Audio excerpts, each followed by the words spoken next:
O Zuck tá fudendo todo mundo aí. Zuck devia pagar insalubridade pra quem trabalha com a plataforma dele, porque é uma loucura. E um dia eu vi um cartaz: curso de gestão de mídias sociais. Eu disse, o que porra é isso? Eu sei qual botão eu aperto pra fazer isso acontecer. Mas eu acho que não é só isso, né? Você precisa saber o porquê você aperta esse botão. O legal do tráfego, da mídia digital como um todo, eu sempre achei muito legal. Ela é igual pra todo mundo. O espaço que tem ali dentro do Instagram, ele vai funcionar para um vendedor de hambúrguer aqui da esquina, como para Coca-Cola. É o mesmo espaço.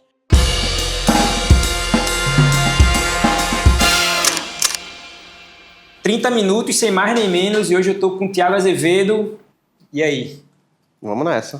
Como é que você tá? Tô bem, meu velho. Massa te receber aqui. Prazer ser convidado por você. Thiago é um cara que eu conheci na rua, trabalhando, né? A gente fez um trabalho juntos, a gente já se conhece das redes sociais. E Thiago, para mim, é referência em tráfego pago. Sendo que a gente sabe que isso é tudo muito genérico, né? Sim. E aí eu queria que tu trouxesse tua visão. Mas antes de tu trazer isso, fala um pouco para mim como é que começou. Cara, vou voltar aí. É difícil falar sem falar de eita, cheguei aqui quando tudo era mato e tudo mais.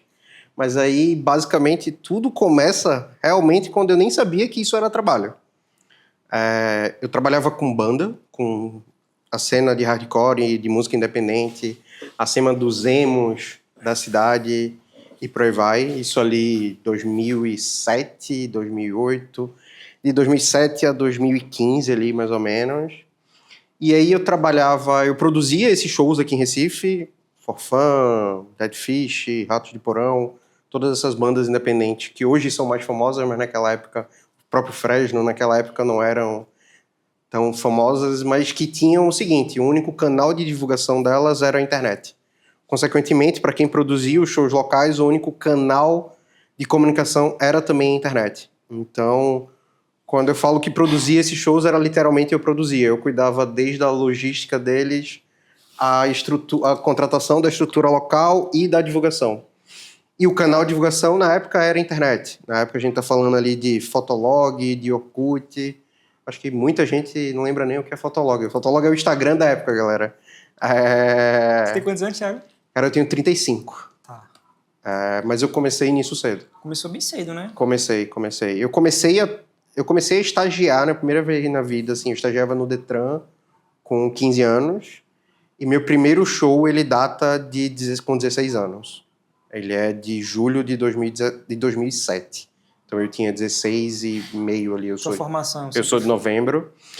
Eu sou publicitário de formação, de estudar, porque eu comecei a publicidade para ir trabalhar com evento. Só que aí quando eu comecei a publicidade de evento, me mostraram, não era nem evento, me mostraram produção, mas não era produção de evento, era produção gráfica, produção de trade ali, mais produção de promotor, essas coisas, e eu vi que não era a minha pegada. Eu falei, não é isso aí.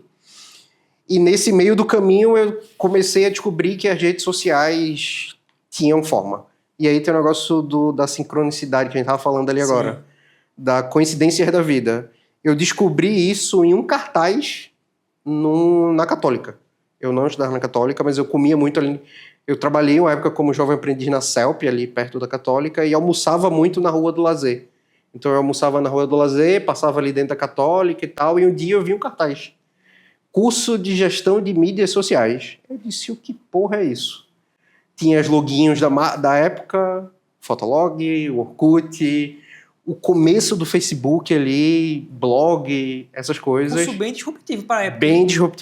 Bem disruptivo. Curiosamente, o cara que lecionou esse curso na época, ele nem trabalha com isso mais hoje em dia. Ele trabalha com RH, eu tenho ele no LinkedIn até hoje, ele foi para outra área. Então era uma parada muito disruptiva, totalmente, assim. Quando eu li, eu disse, caramba, eu vou ver o que é isso. Anotei lá o sitezinho. Sincronicidade total. Total. Anotei o que era, entrei no site, olhei e disse, cara, eu vou fazer esse curso. Eu acho que eu paguei R$300 na época. Isso há muitos anos. E aí, desse curso, quando ele começou a dar aula do curso, eu disse, cara, eu já faço isso. E era meu Deus, eu já faço isso pra banda, e as pessoas pagam pra fazerem isso pras marcas, isso é um trabalho. Explodiu assim na minha cabeça. Buf. Eu disse, ótimo, encontrei onde eu vou conseguir trabalhar. E aí, desse curso, eu já conheci uma pessoa no próprio curso que me arrumou um freela. Primeiro freela fazer real time no Twitter da Fliporto, pro Varejão de Estudante. Quando a Fliporto foi em Olinda.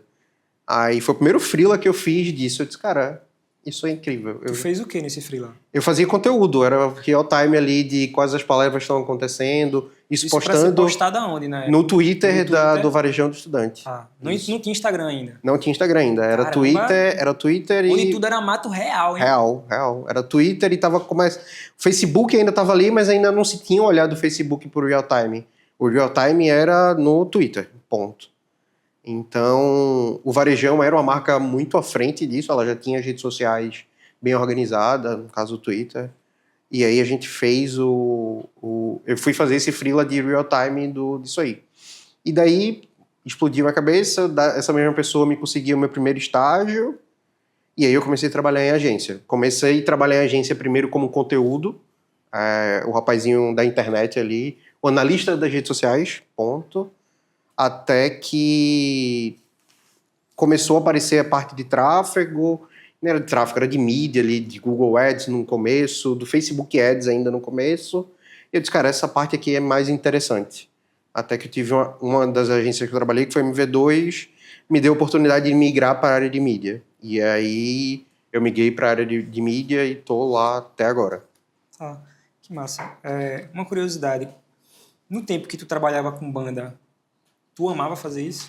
Cara, eu brinco que foi meu amor de infância. Foi minha primeira paixão, assim. Trabalhar com show foi meu primeiro amor. Ponto. Aonde foi que tu viu que isso não dá pra ser levado pra frente? Cara, E por quê? Teve a primeira vez que eu realizei o grande sonho da minha vida, que foi fazer um show de forfã em Recife. Esse foi o primeiro grande sonho que eu realizei. E quando chegou uma hora que as coisas começaram a ficar caras, e nisso, isso não rodava grana, tá? Quando eu falo que produzia o show, era basicamente para ele se pagar. Eu não tirava grana disso, isso não era rentável financeiramente. E aí me deu o primeiro estalo de, cara, para eu conseguir ter grana, eu preciso ter grana para investir nisso. Para sair primeiro desse submundo, né? O independente ali é um submundo até hoje. Tem a cena independente aqui que ela é um submundo ainda. Então, eu preciso ter muito dinheiro para poder fazer shows maiores, para poder trabalhar com bandas maiores e tudo mais. E aí foi que deu o estalo de, cara, eu não consigo ter esse capital para fazer isso. E me deu uma também de, cara, eu não vou estar a vida toda dormindo tarde e acordando tarde. Isso era uma fase muito boa, uma fase dos meus 16 até meus 25, era ótimo. Caramba, com 16 anos tu já empreendia. Cara, já. Meu primeiro show, ele data com 16 anos. Então, eu já fazia isso dos 16 até os 25 ali. Acho que isso foi minha atividade prioritária de vida. E aí, quando chegou dessa de dar um passo maior nisso, eu precisava de grana. Eu não tinha grana, eu não venho de família rica, não tem nada disso. Então, é uma parada que não deu. Mas aí eu olho com muito carinho. Eu acho que foi um amor de infância muito legal. Muito, muito positivo. Massa. Vamos trazer agora para tráfego pago. Isso. Você sabe que a gente trabalha numa área onde as coisas são muito distorcidas. Sim. São muitas informações, são muitos especialistas que não sabem de nada e chegam ditando. Enfim, eu queria que tu trouxesse para mim onde é que tu se encontra no meio de tudo e queria que tu trouxesse um panorama de dar esse entendimento para as pessoas do que é o tráfego pago. Caramba. Acho que explicar onde eu me encontro no meio de tudo é mais fácil do que dar um entendimento para as pessoas. Como eu comecei a trabalhar com isso muito cedo, eu peguei ele desde o início ali, né? Então eu consigo entender o que tem por trás de tudo isso com muita facilidade. Tipo, qualquer atualização, qualquer coisa, para mim, ela se torna mais fácil. E aí eu acho que com a bagagem que eu já tinha, com tudo isso, ele traz um olhar muito mais estratégico e não só um olhar de apertar botão. O porquê do pegar botão. Eu acho que teve esse boom de tráfego pago aí pós-pandemia ali. Eu acho que começa a pandemia, assim. Eu acho que é quando começa ali um pouco antes da pandemia, começa esse boom de tráfego pago, que aí começa assim, muitos gurus, muito curso, muito todo mundo sabe fazer. E quando você vai conversar com boa parte dessas pessoas, é muito... Eu sei fazer o botão. Eu sei qual botão eu aperto para fazer isso acontecer. Mas eu acho que não é só isso, né? Você precisa saber o porquê você aperta esse botão. E não só o que é que ele vai fazer ali no meio do caminho. Como a minha base ela é muito olhada para o tecnológico, para o que está ali digitalmente acontecendo, nativamente digital, para mim é muito fácil unir as coisas que englobam o tráfego pago. Que não é só o anúncio e o mídia, né? A gente precisa de um site bem feito, de uma estrutura de landing page, de uma estrutura de CRM. Então, olhar para todo esse, eu acho que é um lugar que eu me encontro legal. Eu gosto muito dessa lógica da tecnologia com marketing. Como é que eu uso o bom da tecnologia para trazer resultados com marketing? Eu acho que é meio que por aí. Explicar para as pessoas o que é tráfego pago, cara, talvez tenha ficado mais fácil recentemente. Antes, quando era mais Google, que era ali Google Display, Search, talvez era um pouco mais difícil. Eu acho que até hoje, para você explicar o Google Search para as pessoas, não seja tão simples. Dizer, não, é para você aparecer no Google. Tá, mas eu apareço no Google já. Não, mas é ali nas primeiras. É um pouco mais dinâmico. Mas no Instagram é mais fácil. Cara, sabe aquele que aparece o nome patrocinado ali no teu Instagram? Pronto. É isso que eu faço. Ou então eu gosto muito do exemplo do... Sabe aquela roupa que tu olhou na Shein e ficou aparecendo para tu até tu comprar? Pronto, eu sei fazer isso. Eu faço... Parte do meu trabalho é fazer isso. Aí o banco as pessoas perguntam, para Shein? Eu fiz, não. Para outras empresas que também fazem isso e tudo mais. Então, acho que é meio por aí. Tá. Ontem eu tava num cliente e a gente tava falando sobre tráfego pago. E aí ele falou que tráfego pago para ele não funciona mais. Qual o mercado dele, ou o que é que ele vende? Mas assim, quando ele falou isso, eu entendi o que ele quis dizer. Porque o que eu vejo hoje? Como a demanda é muito grande, Sim. e tem muitas pessoas fazendo tráfego, a coisa meio que ficou bagunçada. Então, rola uma desqualificação do lead para quem fazia antes, mesmo sem fazer corretamente, e era mais fácil, porque tinham menos pessoas fazendo esse tráfego. E aí eu queria que tu trouxesse esse parâmetro técnico do porquê acontece isso, por que as pessoas estão tendo essa visão agora que o tráfego pago, teoricamente, não está funcionando mais. Cara, eu vou trazer um lado cômico primeiro, que aí vai virar corte para grupos de mídia, a galera vai gostar. E vou trazer um outro olhar que eu acho que tem dessas coisas. O lado cômico primeiro é, cara, o Facebook. O Zuck tá fudendo todo mundo aí. Zuck devia pagar insalubridade para quem trabalha com a plataforma dele, porque é uma loucura. Assim, ele tá colocando IA em tudo que ele pode ali dentro do gerenciador e tá quebrando toda a lógica que foi construída. Para você ter noção, tem função lá que eu coloco o que eu quero segmentar e ele já não respeita mais. Ele literalmente não respeita. Ele deixa embaixo de isso aqui, vai ser só uma sugestão. Ponto. Então ele está forçando o algoritmo a trabalhar com IA ali de alguma forma que não tem funcionado muito legal. A gente teve problemas com clientes recentes disso. Em grupos que a gente tem de quem trabalha com mídia é sempre um inferno, assim. Todo mundo reclamando muito. Então tem isso, eu acho que tem um pouco disso aí. Tem um pouco do mercado. Aí, a história de ter mais gente anunciando e mais coisa anunciando, eu acho que ele influencia mais na concorrência do anúncio ali, em você precisar ser mais criativo, do que de fato na qualificação. E aí eu vou justificar essa minha resposta.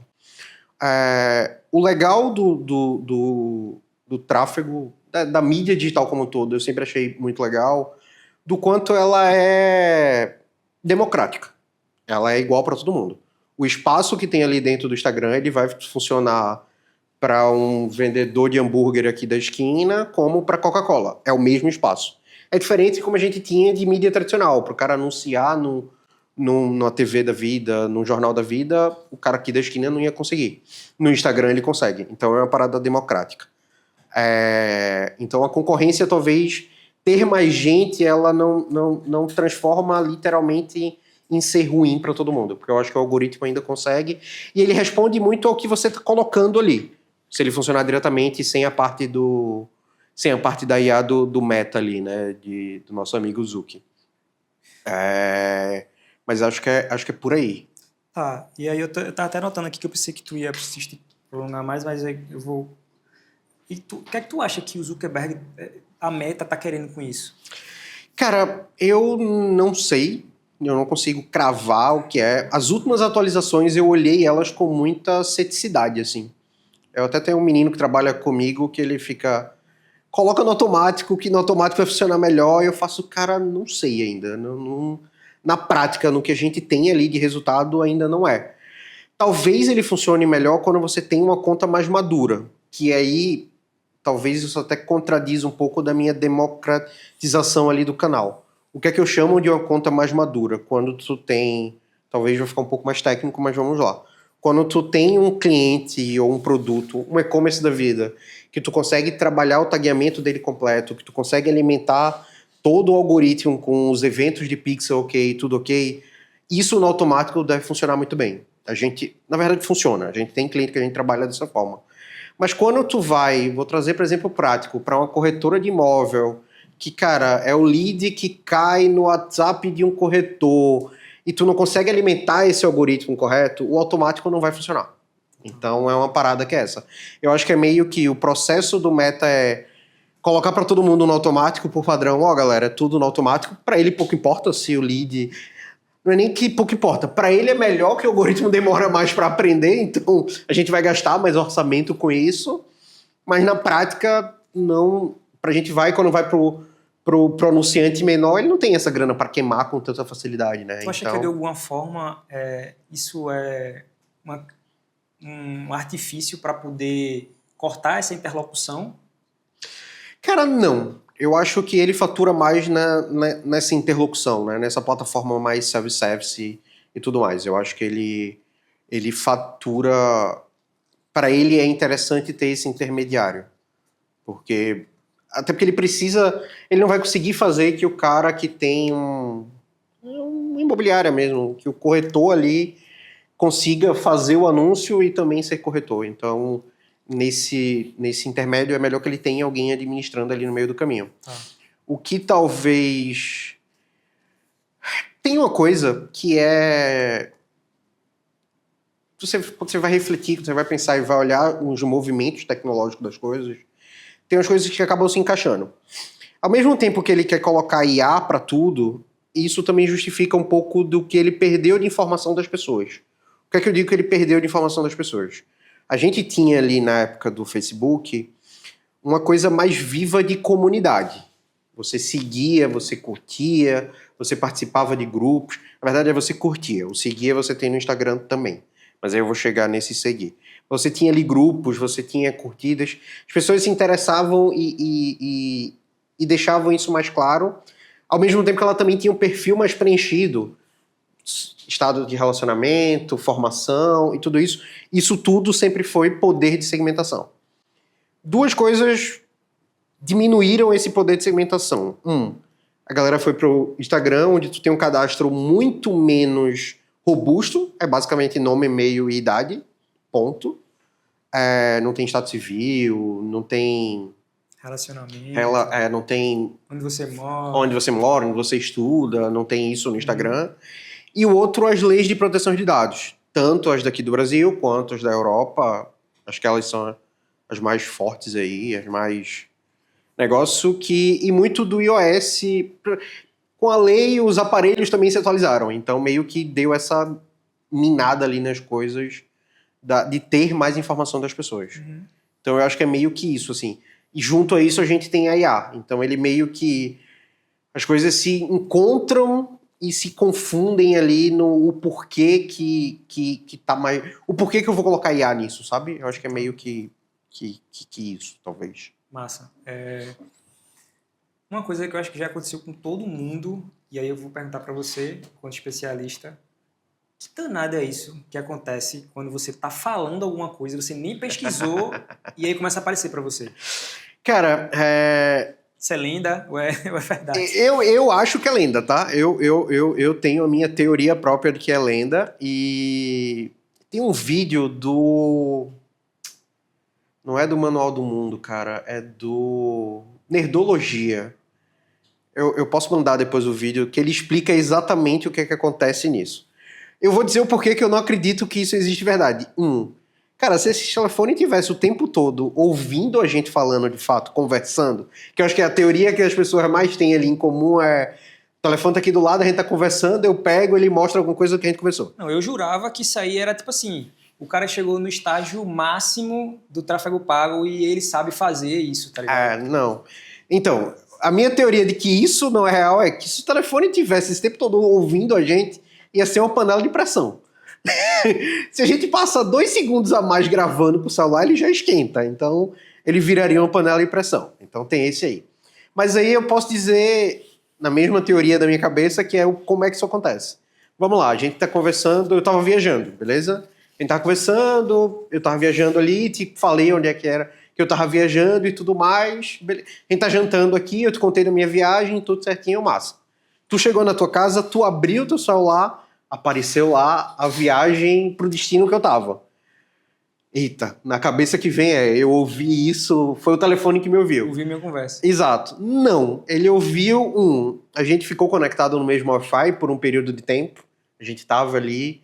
Outro, a gente conversou no WhatsApp pra combinar minimamente pro restaurante que a gente vai. Ou seja, isso aí faz sentido. Isso faz sentido. Perfeito. Do tipo, conversei contigo, Cabelex, a gente vai pra tal restaurante, a gente se encontra lá de 15 horas. Então, o algoritmo foi lá e fez, opa, esse aqui é Thiago, que tem a função dos semelhantes, mas o algoritmo ele vai mais ou menos por aí. Esse aqui é Thiago, ele tava viajando, ele tá indo encontrar com o Cabelex, que também é Thiago, por ironia do destino aqui, né? Tá indo encontrar Thiago aqui também. E se eu mostrar a viagem recente que Thiago fez para Thiago, será que ele não vai se interessar? Bum! E aí ele vai. Entendi. Eu acho que é mais por aí, mas na verdade eu acredito que seja assim do que ele ouvindo. Porque ouvindo ia estar todo mundo com a panela de pressão do celular ali na mão. Total. O tempo inteiro. Eu cheguei a fazer um curso de tráfego para entender como é que funcionava. E foi muito bom eu entender, porque eu entendi de fato que existe um funil dentro do próprio escopo da meta. Sim. E aí, hoje em dia, eu consigo conversar com um cliente e eu consigo ter essa visibilidade se o conteúdo que ele quer para a segmentação desse funil dentro do meta vai servir ou não. Isso. E aí, eu queria que tu falasse um pouco sobre isso, sobre a importância do criativo dentro desse funil. E explicar um pouquinho sobre o funil para trazer para a galera. Perfeito. Eu vou trazer primeiro a importância do criativo, tá? Perfeito. Nessas atualizações aí do meta de IA e tudo mais, a mais recente, a mais importante deles foi justamente aquele momento que eu disse, ele tirou o meu poder de segmentação, beleza? Uhum. Ele define agora a segmentação pelo criativo. E aí, quando ele define pelo criativo, eu quero dizer que ele vai levar em consideração o que está sendo falado, o que está sendo mostrado, o que está sendo apresentado naquele vídeo. Então, mais do que nunca, o criativo é, de fato, a grande importância dentro do anúncio ali. Isso bate diretamente ali do... Por exemplo, uma frase que teu cliente diga na gravação dele é o que vai definir para quem esse vídeo vai aparecer. Acho que é meio por aí. Falar sobre funil é um negócio curioso, que eu passei, mesmo trabalhando tudo isso, mesmo executando ele, eu sempre questionei muito a lógica do funil ali, do tipo... Principalmente quando a gente vai olhar para marcas de todos os tamanhos. E quando a gente vai olhar para níveis de investimento. Vou justificar. Vamos lá. Ao mesmo tempo que tu pega uma marca grande, que ela vai ter um volume X de investimento, ela consegue fazer todas as etapas do funil com o investimento dela. Quando tu vai para uma marca menor, que ela vai investir R$2.000 por mês, R$1.000 por mês, eu não consigo dizer a ele, teu investimento a gente vai usar teu investimento mais para cá, para dar visibilidade à tua marca, só que lá embaixo ele precisa da captação do lead. Então, é o processo que ele precisa se adequar muito à marca, a estratégia do negócio do cara ali. Uhum. Porque ele não tem grana, eu preciso pensar que ele precisa ter grana para rotacionar aquilo ali. Se eu fizer muita marca para ele e não fizer a venda, uma hora vai faltar dinheiro para fazer a marca. Então tem essas etapas. Mas, com tudo isso ainda, o algoritmo consegue entender. O algoritmo consegue entender quando é que tu tá só olhando alguma coisa, quando tu tá almejando ali a visão disso, te mostrar produtos relacionados a isso. quando tu já está em alguma etapa de executar uma ação, que é ali o meio do funil, como a gente conhece ali, do eita, eu já tenho um entendimento, né? já tenho consciência da um marca, já funil de tenho entendido isso consciência. aí, já consigo executar alguma coisa, e ele também entende quando tu tá no processo de compra ali final. Ele já entende através do criativo isso? Cara, do criativo já, se tu usar tanto do criativo como ali da construção, mas sim. Que massa, velho. Um dos objetivos desse projeto é a gente, enquanto profissionais que já temos um pouco mais de tempo de caminhada, ajudar quem está começando agora. Boa. Então eu queria que tu deixasse a tua visão para quem está começando agora dentro do que tu faz. Qual seria a melhor trajetória para essa pessoa seguir? Cara, eu penso que consuma. Tem muito conteúdo gratuito de tráfego pago, não só da galera que quer vender curso. Então tem muita coisa gratuita para você consumir antes de você comprar um curso. Vou por esse caminho primeiro ali do estagiário, a pessoa que está ali iniciando, que não tem muita grana, vou por esse caminho. Tem muito conteúdo no YouTube, muita coisa. Aprenda a apertar botão. Faz sentido você saber quais botões você vai aprender, mas aprenda as coisas relacionadas. Aprenda sobre negócio, aprenda sobre pessoas. Eu acho que muito do trabalho da gente, como comunicólogo como um todo, é basicamente sobre pessoas. Como o quê? Comunicólogo. Comunicólogo? Nunca ouvi falar essa palavra. Quem trabalha com comunicação é um comunicólogo lindo, velho. por Gostei. Por formação. Aprendi uma nova palavra pro meu glossário. Boa. A formação é de comunicação social, né? Então você é um comunicólogo. Que massa. Então, assim, aprenda sobre pessoas, aprenda sobre comunicação, aprenda sobre tecnologia também, para você ter uma noção do todo. O ambiente onde você vai estar lá vai estar nesse caminho. E junte tudo isso, não fique preso ao apertar botão. O apertar botão é o mais fácil do processo. Aprenda principalmente sobre pessoas, sobre negócios, porque vai estar lá. Principalmente esses 2 pontos, porque você está lidando diretamente com o negócio da pessoa. Eu sempre tive essa preocupação em trabalhar com tráfego porque eu estou trabalhando com o dinheiro da pessoa. E o dinheiro da pessoa faz parte do negócio dela. Então, eu sou uma parte do negócio dela, eu preciso dar esse negócio. Então, por isso que eu digo, trabalhe com o negócio, ponto. Entenda sobre negócio, minimamente faz mais sentido dentro do processo. E o que é que tu diria para essa pessoa não fazer de jeito nenhum? Não acredite que é fácil. Não acredite que você vai ficar milionário da noite pro dia. Não, não é. Eu gosto muito dessa galera que vende o fique rico com um curso em uma semana. Cara, a gente ia ter uma distribuição de renda muito mais fácil se todo mundo ficasse rico, todo mundo junto, né? E não é fácil, não. Não é fácil.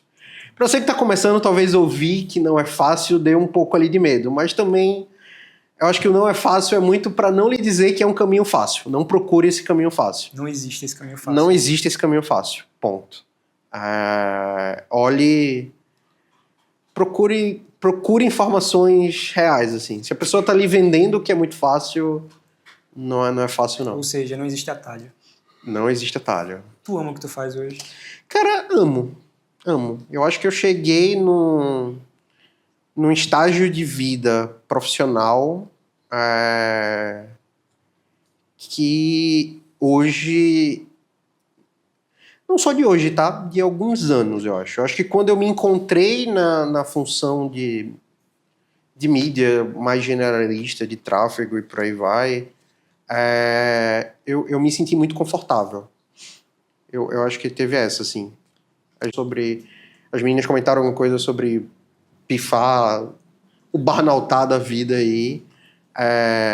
Eu cheguei nesse momento do barnaltar ali da vida, de fato. Na época, achava que estava tudo muito bem, amava tudo que eu fazia e tudo mais, mas acabei me afastando das coisas da vida. Mas hoje eu consigo unir as duas coisas. Ter a minha vida, a vida como ela deve ser vivida, e ter a minha vida profissional rodando. E hoje é mais fácil também dizer que eu amo o que eu faço, porque, graças a Deus, eu amo trabalhando com o meu próprio negócio, né? Hoje eu tenho a minha própria agência, que é outra coisa que também você está falando, né? Que é chamar de agência. Eu demorei muito para chamar a Anzol de agência, carregando todos os traumas de agências que eu já tive aí. Demorei muito a chamar o anzol, hoje já chamo com mais facilidade, mas eu acho que muito o lidar com as pessoas. Eu acho que para mim tem esse o lidar com as pessoas. Hoje eu lido com pessoas que tornam o meu dia mais fácil. É uma relação justa, que é a premissa básica ali da Anzol, assim, de ter como clientes, ter como fornecedores, ter como parceiros, pessoas que sejam fáceis de lidar, porque no mercado tem uma galerinha aí que... Eu acho que a maior dor de todo mundo que empreende hoje é pessoas. Eu acho que eu gosto da piadinha lá do... O difícil não é matar o leão por dia, né? O difícil é tratar com as bestas no meio do caminho. Irmão, a gente tá chegando perto do fim. Foram Boa. 30 minutos que passaram rapidinho. Pelo menos eu senti isso. Foi um papo massa bater contigo. E queria deixar a última pergunta, que é: se você pudesse voltar 10 anos atrás e deixar uma mensagem pro Thiago de hoje, que mensagem seria essa? Cara, eu ouvi você fazendo essa pergunta do outro podcast e eu fiquei refletindo. E se eu falar que eu não tenho o que dizer pra ele? Por quê? Porque eu acho que a gente construiu uma jornada... Eu me orgulho muito do que eu passei. A jornada que eu construí durante todo esse período, eu acho que pra mim fez parte do processo. As coisas ruins fizeram parte do processo, as coisas boas fizeram parte do processo. Então eu acho que é essa. Acho que uma das meninas citou que era não surtar, alguma coisa assim. Eu posso até não tentar lidar com as pessoas difíceis. Eu acho que até lidar com as pessoas difíceis fez parte do processo. Sofrer o que eu sofria fez parte do processo. Eu acho que tem essa do negócio. Talvez se eu olhar para trás e dizer não precisa se entregar tanto ao trabalho, eu olho e faço, não sei. Eu acho que tem uma linha de pensamento que eu tenho disso é de duas conversas que eu tive. Um é um amigo que trabalha comigo, que ele trabalhou comigo, ele trabalha fazendo a mesma coisa, ele também é de tráfico e por aí vai. E a esposa dele é terapeuta ocupacional, salvo engano. E aí ela uma vez perguntou pra ele: você não para de trabalhar, você não para de pensar em trabalho e por aí vai? E ele disse que ficou refletindo disso, refletindo e não chegou à conclusão. E eu disse: cara, eu literalmente E aí recente agora, eu tava conversando com uma das meninas lá na agência, de que eu tô trabalhando, minha vida, eu fui pai recente, minha vida tá meio, desde que minha filha nasceu, eu tô meio que num part-time ali, eu consigo trabalhar meio expediente de trabalho real, e é loucura, mas faz parte do processo. Ela fez, e nesse outro tempo tu ainda tá pensando em trabalho. Eu fiz, então, eu realmente tô sempre pensando em trabalho. Eu podia olhar para o Thiago de 10 anos atrás e dizer, não, pense menos em trabalho para não burnoutar como você burnoutou, mas não sei, eu acho que faz parte desse processo. Para chegar aqui onde estou, acho que faz parte desse processo. Que é aquele negócio, eu acho que se eu não tivesse construído tudo isso que eu construí até aqui, eu não estaria onde estou, talvez. Eu acho que para mim, que não venho de família rica, não venho de nada disso, estar onde eu estou é um negócio muito diferente. Ter acesso às coisas que eu tenho é bem diferente da realidade que eu venho. E aí eu não sei se estaria. Não sei se fico refletindo se eu não pensar no trabalho inteiro, o tempo inteiro, ou alguma coisa, estaria assim. Hoje é muito mais organizado. A história da todas as abas abertas ali, ela é aqui. Elas são mais organizadas, porque eu sou um rapaz medicado hoje em dia, mas elas são mais organizadas e hoje eu aprendi também a desligar elas. Perfeito. Então, facilita muito, assim, desliguei aqui, beleza, quando volto, a gente consegue voltar de onde meio que desliguei o computador, eu consigo abrir e continuar de onde realmente estava. Então, voltando ao Thiago de 10 anos atrás, eu não sei. Eu realmente acho que faz parte do processo. Perfeito. Tiagão.